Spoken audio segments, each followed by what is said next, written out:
কবিগুরু রবীন্দ্রনাথ ঠাকুরের আরেকটি ছড়া, শুধুমাত্র ছোটদের জন্য।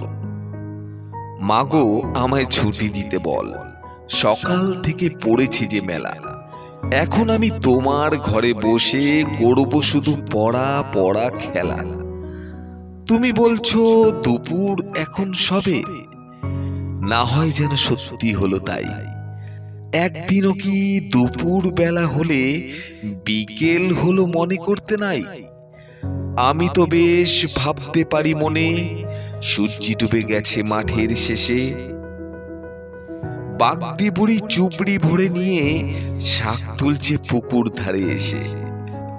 আধার হলো মাদার গাছের তলা, কালি হয়ে এলো দিঘির জল। হাটের থেকে সবাই এলো ফিরে, মাঠের থেকে এলো চাষির দল। মনে করো না উঠল সাজের তারা, মনে করো না সন্ধে হলো যেন। রাতের বেলা দুপুর যদি হয়, দুপুর বেলা রাত হবে না কেন?